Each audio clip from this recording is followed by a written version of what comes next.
मैंने 20 तारीख को सवेरे विशाखापट्टनम में उतरने की देरी थी, पर मेरे सभी मित्रों ने प्रोत्साहित करना शुरू किया। मुझे लगा कि मैं पागल हो जाऊंगा। डिपार्टमेंट में निशब्द, उदासी और तिरस्कार ही था। पहल करने वाले आदमी कोई भी ना होने से मैं थोड़ा और पगला गया था। हेड के पास जाकर मुझे क्षमा प्रदान कीजिए, मैंने कहा।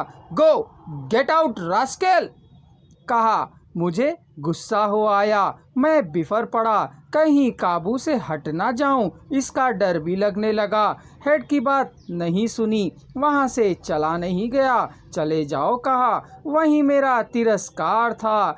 अपनी जगह से मैं हिला भी नहीं, वही मेरी जीत थी। सोम्या जी की बात नहीं सुनी, उनकी बात सुनकर वहां से भागा नहीं। अब झिड़की ना दे पाकर मौन ही रह गए। तब मैं बाहर आया। उस वर्ष मैं भारती नामक एक स्तरीय पत्रिका में एक कविता, एक कहानी, एक नाटक, आंध्र पत्रिका के वार्षिक अंक में एक कहानी प्रकाशित हुई। किसी भी रचनाकार के लिए यह साधारण बात नहीं है, यह साधारण पहचान नहीं है। वह वर्ष था 1958।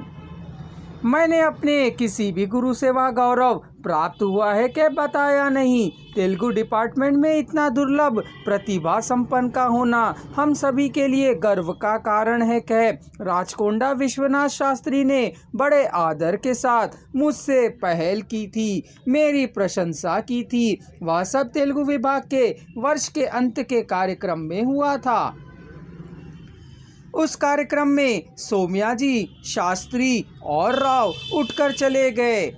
यह उनका तिरस्कार था। उनके जाते ही एक एक करके विद्यार्थी भी बाहर चले आए और कहा था, हम भी आपके साथ आ गए हैं। हेड खुश हुए।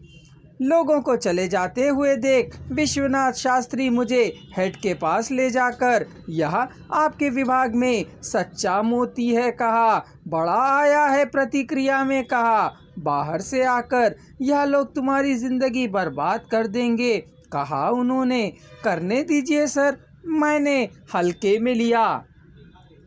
जब हम फाइनल ऑनर्स में थे तब विदाई के अवसर पर हमारे ग्रुप फोटो को निकलवाने का प्रबंध किया था। सभी अध्यापक और स्कॉलर्स, तेलुगु शाखा के विद्यार्थियों का अध्यक्ष आदि कुर्सियों में बैठे थे।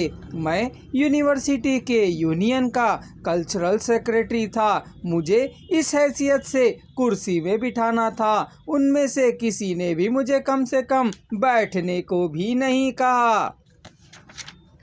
सबके साथ मुझे भी खड़ा करने की सोची थी। मैं खड़ा होता ही, यदि मैं प्यार करते तो ज़मीन पर बैठने को कहते हुए तो भी मैं बैठ जाता। यदि वे वादा करें कि मेरे रिजल्ट में मेरा न्याय करेंगे, वैसा नहीं करेंगे, मेरा नुकसान ही करेंगे। मुझे मेरी अहर्तता है। फ़ोटो मत खींचो, रुको, मैंने कहा। फोटोग्राफर रुक गया। ऑफिस बॉय को बुलाकर कुर्सी लाने को कहा, वह ले आया। मैं उनके बराबर डालने को कहा, उसने कुर्सी डाली। मैं बैठ गया। फ़ोटो निकालने को कहा, किसी ने भी मुंह नहीं खोला।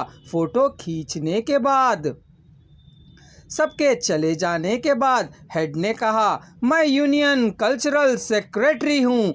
हाँ, कहा। सोम्या जी यदि गुस्सा हो तो ठंडा भी हो जाते हैं। मौन रहने पर भड़क उठना निश्चित है। फिर भी मैं मनुष्य ही हूँ, मुझे भी स्वाभिमान है। मेरी योग्यता मुझ में है, यह किसी के द्वारा दी जाने वाली नहीं है। वह मेरी अपनी निजी है, मेरा भी हक है। यह साधारण बात ही है। मुझसे किसी ने बात नहीं की। उनकी दृष्टि में अराजक जंगली जानवर की तरह उन्हें दिखा छूंगा। इसकी जिंदगी क्लोज हो जाएगी, कहते हुए मेरे सहपाठी चले जा रहे थे। 2 हफ्तों में फाइनल ईयर की परीक्षाएं आरंभ हुई। 7 पर्चे होने के बाद शुक्रवार को टेलीग्राम मिला, मेरी माँ की दुर्मार्गियों ने मार डाला। कौन कह सकता है, क्या कह सकता है, रोने के सिवा। टेलीग्राम के कागज़ में माँ मर गई है कह लिखा है, लेकिन वास्तव में वह जीवित ही रही होगी।